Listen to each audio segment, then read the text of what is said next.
네, 지난주 민주당 대선 후보를 뽑는 충청 지역 경선에서 이재명 후보가 압승을 거뒀습니다. 이번 주엔 대구 경북과 강원 권리당원 투표 그리고 국민선거인단 투표도 있어서 슈퍼위크라 불릴 정도로 여당에겐 중요한 정치 일정이 기다리고 있습니다. 야당은 이른바 고발 사주 의혹으로 연일 출렁대고 있습니다. 주간 정치에서 더 깊이 들어가 보겠습니다. 오늘은 의제와 전략그룹 더 모아의 윤태곤 정치분석실장 모셨습니다. 어서 오십시오. 안녕하십니까? 네, 반갑습니다. 민주당 경선 얘기부터 해보죠. 이재명 후보 충청에서 압승을 거뒀습니다. 네. 이번 주말엔 대구, 경북, 강원도 경선이 예정돼 있는데 결과를 예측하는 게 이게 쏠림 현상으로 이재명이 또 이길 것이다. 이런 분석들이 꽤 많은 것 같더라고요. 어떻게 보십니까?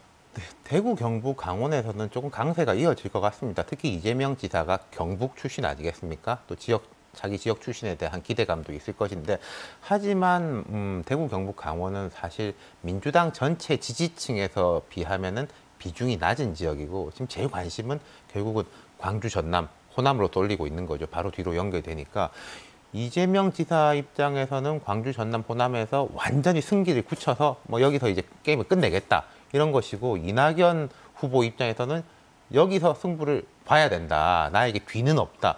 그런 판단 때문에 특히 이낙연 후보가 집중하고 있는 것 같습니다.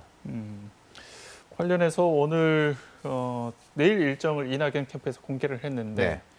바로 직후에 대구 경보로 가지 않고 내일 광주에 오겠다는 일정을 공지를 했어요. 아무래도 방금 이야기하신 광주 전남의 권리당원 수 이런 것들이 중요하다고 판단하시나요? 그리고 이낙연 후보 입장에서는 합리적인 판단이라고 생각합니다.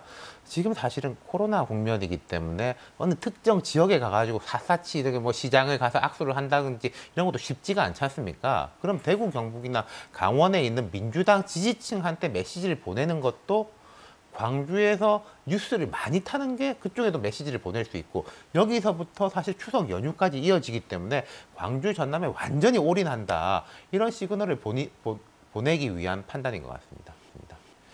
다른 주자들 1, 2위 격차와 굉장히 많이 벌어졌단 말이에요. 네. 중간에 중도 하차할 만한 선수들이 혹시 있을까요? 근데 이제 중도 하차를 했을 때 어떤 정치적 효과, 이익이 있을 거냐라는 걸 계산을 해본다면은 그건 쉽지가 않을 것 같아요. 지금 이제 내가 예를 들어서 이낙연 후보의 손을 들어줬을 때 판이 바뀔 수 있을 것이냐, 아니면은 1위, 2위가 이제 아주 이제 좁게 1위가 이제 조금 이기고 있는데 내가 1위에 손을 들어줬을 때 1위가 압도적으로 나 때문에 이길 것이냐, 그런 판을 바꾸기가 쉽지가 않다면은 남은 기간 동안 내가 계속 존재감을 보이고, 이 대선 이후, 이 경선 이후라는 게 사실 대선 이후만 있는 게 아니라 본선에서도 어떤 후보 옆에서 역할을 할 수 있는 게 있지 않습니까? 그런 걸 볼 때 경선 기간 중에 조금이라도 자기의 이제 존재감과 지지도를 올리는 게 더 낫겠죠. 야당 얘기로 넘어가 보겠습니다. 이른바 윤석열 총장 시절의 고발 사주 의혹.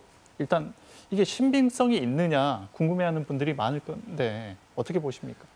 이 제가 여기 사실관계에 대해서 뭐 짧게 말씀드리기는 어렵고, 어쨌든 검찰 쪽에서 당시에 이제 미래통합당, 현재 국민의힘 쪽에 뭔가 이제 자료가 넘어갔다라는 데 대해서는 물리적인 증거들이 이제 나오고 있는 거고, 물론 검찰의 그 지목받고 있는 인단은 뭐 전혀 아니다라고 말을 하고 있습니다만은, 그런 거는 이제 인 것 같은데, 그럼 핵심은 윤석열이 사주했느냐, 그거에 대해서는 지금 판단할 근거가 전혀 없고, 여기 당사자로 지목되는 사람들도 이야기를 하고 뭐 그런 건 없다라고 이야기를 하고 있거든요. 물론 여권에서는 뭐 강력하게 공격을 하고, 또 그때 검찰에 누군가 했으면 그게 최종적으로 윤석열 총장의 책임 아니냐라는 당연하게 공격을 가할 겁니다.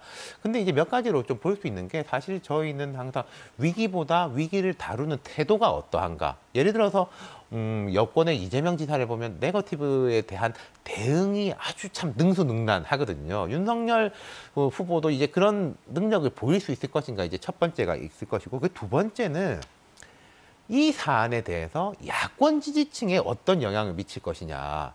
그럼 이게 지금 이 프레임이 사실의 측면이 좀 있다라고 해도, 그렇다면 윤석열 검찰과 여권과의 충돌이라는 거 아니겠습니까? 그런 부분에 대해서는 야권에서는 크게 영향을 안 미칠 가능성이 좀 있는 것 같아요. 야권 지지자들이 볼 땐 아니 어차피 그 당시에 뭐 추미애 뭐 이렇게 하고 다 싸웠잖아 윤석열이, 우리가 그거 몰랐어? 라는 식으로 판단을 할 수도 있는 거죠.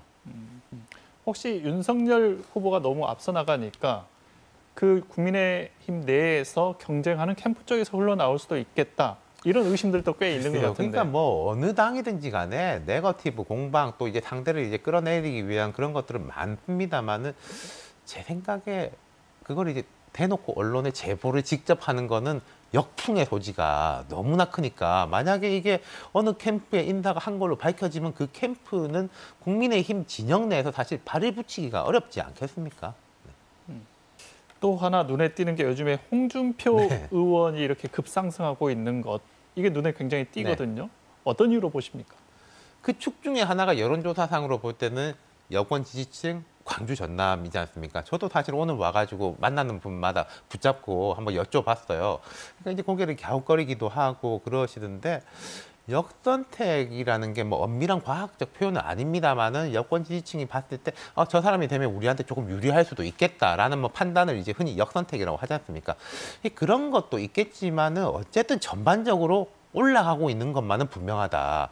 우리가 자산이라고 봤을 때 부채하고 자본을 합쳐서 자산이라고 했을 때 네. 부채도 자산에 속하는 거니까요. 네, 고발 사주 의혹 그리고 홍준표 의원 지지율 추이 앞으로 좀 계속 관심 있게 지켜봐야겠네요. 네. 오늘 나와주셔서 감사합니다. 고맙습니다. 감사합니다. 네.